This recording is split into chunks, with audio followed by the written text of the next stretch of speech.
और जितने हमारे एनडीए के पार्टी के जो फ्लोर लीडर्स हैं, सबके मौजूद में कांग्रेस और उनके साथी आए और फॉर्मली बात किए हैं। हमने अपील किया उस समय स्पीकर के पद को समर्थन देने के लिए, तो कांग्रेस की ओर से कहा गया कि वो समर्थन देंगे मगर पहले डिप्टी स्पीकर पद को उनको देने का घोषणा किया जाए। हम ये मानते हैं कि स्पीकर का पद और डिप्टी स्पीकर का पद दोनों का चुनाव प्रक्रिया अलग अलग होते हैं, दोनों का चुनाव एक साथ नहीं होते हैं। स्पीकर का चुनाव पहले होते हैं, बाद में डिप्टी स्पीकर का होते हैं, तो दोनों को एक साथ मिलाना ये सही नहीं है।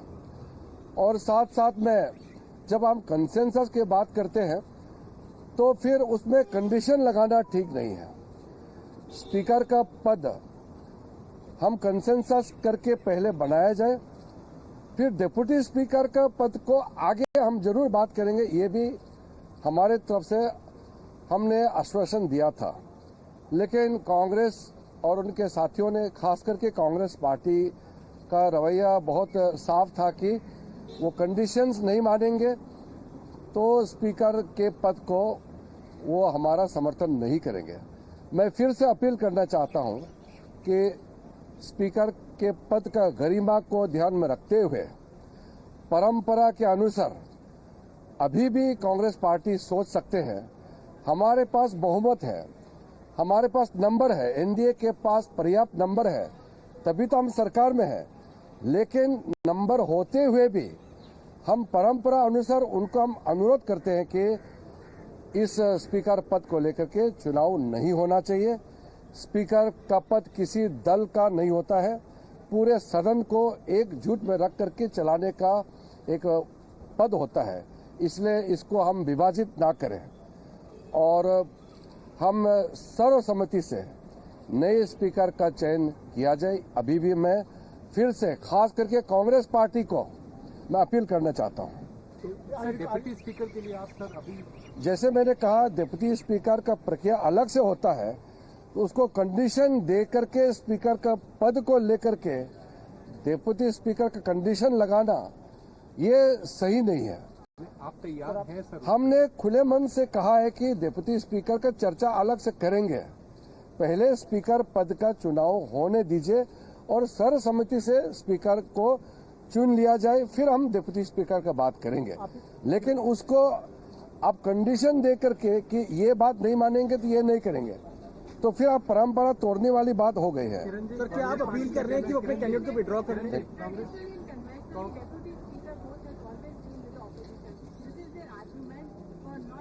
Deputy Speaker post was given to the opposition party in 1991. Before that, such practice did not exist. However, I am not on the issue of Deputy Speaker post right now. What I am saying is, since the tradition has been every Lok Sabha, the new Speaker is elected unopposed unanimously. That has been the practice. Let us not break the convention and tradition. And to put condition on the speaker post itself is wrong. That is why I feel. So I once again appeal the Congress party to follow the tradition and convention and let us elect the new speaker of the Lok Sabha unanimously. आप ये request करें उनसे कि वो अपने candidate को withdraw कर लें? कहने का यही अर्थ है कि आप परंपरा और जो हमारे आज तक का जो सिस्टम रही है उसको मानते हुए कल मोशन मूव ना करें। और ठीक है, आपने नोटिस दिया है, नोटिस देने के बाद अगर आप मोशन मूव नहीं करते हैं या उसको विड्रॉ आप डिक्लेयर करते हैं तो उसको फिर हम कंसेंसस माना जाएगा। लेकिन कांग्रेस पार्टी कह रही है कि बीजेपी अहंकार दिखा रही है, विपक्ष को साथ में नहीं। स्पीकर का पद को यूनानिमसली हम चुनते हैं, यही परंपरा अगर हम फॉलो कर रहे हैं तो उसमें अहंकार का बात कहां से आ जाते हैं। हम पहली बार तो परंपरा नहीं कर रहे हैं। क्या हम पहली बार लोकसभा स्पीकर को निर्विरोध चुनने का परंपरा हम पहले बोल रहे हैं? क्या पहले बार तो नहीं कर रहे हैं। ये हमेशा ऐसा ही होते आया है, इसलिए ये राजनीति का मुद्दा नहीं है।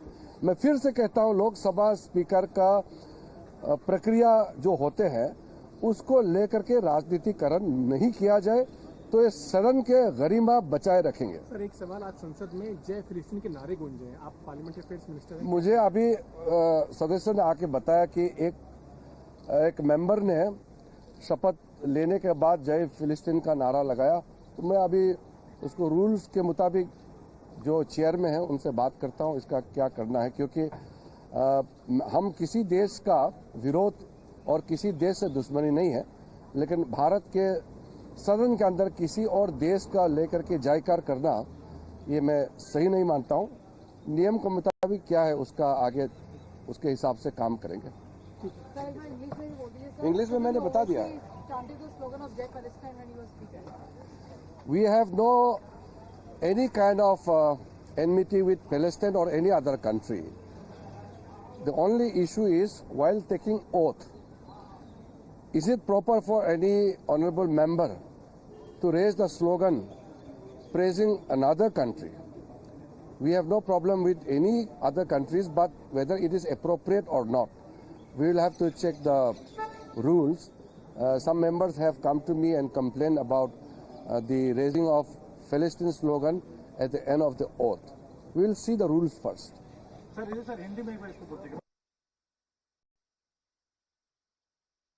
Parliamentary Affairs Minister Kiren Rijiju coming out and speaking in detail about the appeals that have been made to the Congress party when it comes to consensus on the Lok Sabha Speaker's post. So what did the Parliamentary Affairs Minister say? He went on to say that the BJP, or as the Parliamentary Affairs Minister, they've made appeals to the Congress party to come on board and to follow parampara and prakriya that has been followed for decades, where the Lok Sabha Speaker is selected and consensus is got.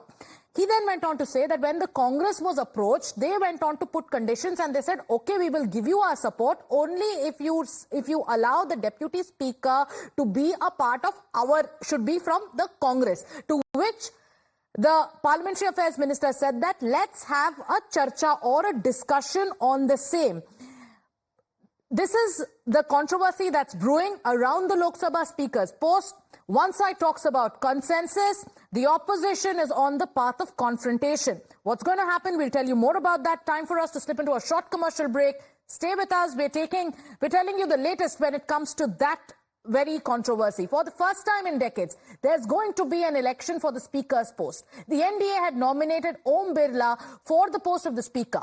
Rajnath Singh also reached out to the opposition for the consensus on the Speaker's post. There were indications that the opposition would also agree while demanding the Deputy Speaker's post. But just minutes before the deadline to file the nomination, INDIA bloc jumped into the fray, announcing the Congress MP K. Suresh that he will be filing his nomination as well.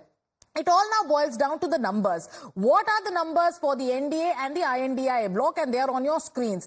Is it a contest at all, or is it all for optics for the opposition? The majority mark is 272. The NDA has 293 MPs, but interestingly, there's a divide when it comes to the Trinamool Congress. Within the TMC, there are sources who are telling us that the TMC is upset that they were not consulted on the move. And while the INDIA bloc has about 205, the TMC with 29 MPs has not yet signed on the papers for K. Suresh's nomination.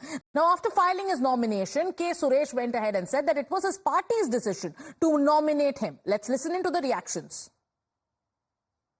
At 11:30, K.C. Venugopal and T.R. Balu met Amit Shah and Naddaji and Piyush Goyal. At that time, they asked the support of Congress Party as well as the India Alliance. They told we are ready to support. At the same time, you have to give a categorical assurance for the Deputy Speaker post. But they are not ready to give any assurance. So we are compelled to file a nomination for the post of Speaker.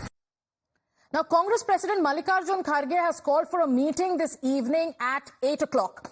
The INDI bloc allies have been called for the meeting, but sources say that the Trinamool Congress, like we mentioned earlier, is unhappy with the decision of the Congress. Now, the TMC was of the opinion that since the opposition does not have the numbers, why expose the INDI bloc by being a part of the speaker election? But there was no consensus. The BJP has gone ahead and clarified that it tried to get a consensus for the post of the speaker, but it failed to do so. Defense Minister Rajnath Singh was in contact with senior leaders of the opposition, but ultimately there was no consensus when it comes to the opposition.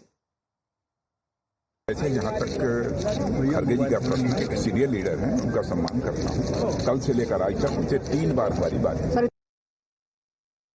लोग कह रहे pre condition लगा रहे, तो इसमें तो जब speaker का विषय आता है पक्ष और विपक्ष का सवाल नहीं आता है, तो उन लोगों का कहना ये था कि हमको डिप्टी स्पीकर के बारे में एश्योर करो।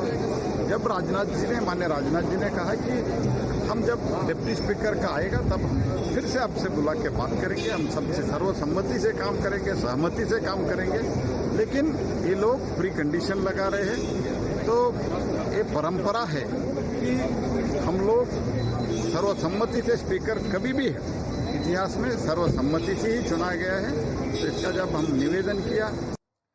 So as things stand now, we are going to see a contest between Om Birla of the NDA versus K. Suresh, the candidate of the INDI bloc. Om Birla has served as the speaker in the 17th Lok Sabha. He is the MP from Kota constituency and has been the MP since 2014. K. Suresh is the senior most member of parliament.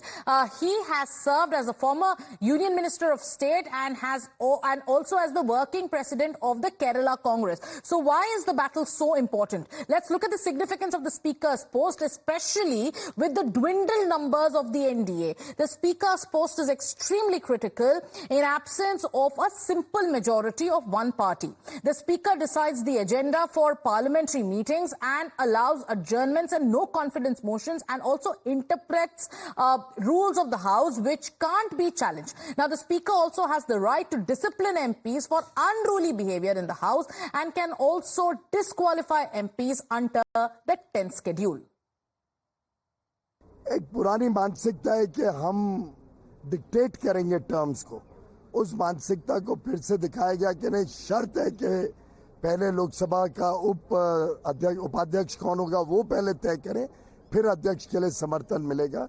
इस प्रकार की राजनीति को हम की निंदा करते हैं और मुझे लगता है कि अच्छी परंपरा ये रहती है कि लोकसभा निर्विरोध एक सर्वसम्मति से अध्यक्ष चुनता, तो लोकसभा की भी मर्यादा अच्छी रहती, सभी पक्ष का उसमें योगदान रहता और स्पीकर वैसे भी किसी सत्तारूढ़ पार्टी या विपक्ष का नहीं होता है, वो पूरे सदन का होता है। स्पीकर का जो पद है वो पूरे सदन के लिए होता है। ऐसे में आज़ादी के बाद मुझे तो नहीं याद कि इस तरीके के पद को लेकर चुनाव हो, पर जिस तरीके से विपक्ष की इस बार भूमिका रही है और शर्तों के साथ जिस तरीके से विपक्ष सामने आया है कि आप डिप्टी स्पीकर के पद पर सहमति कीजिए, जबकि हम सब लोग उसके लिए चर्चा के लिए तैयार थे, पर उसके बावजूद शर्त रखना, उस पर अड़ना और इस तरीके से अपनी भूमिका को निभाना मुझे नहीं लगता कि उचित है। बहरहाल जीत सुनिश्चित है, अगर चुनाव ऐसा होता भी है उसमें कहीं कोई शंका की बात नहीं है।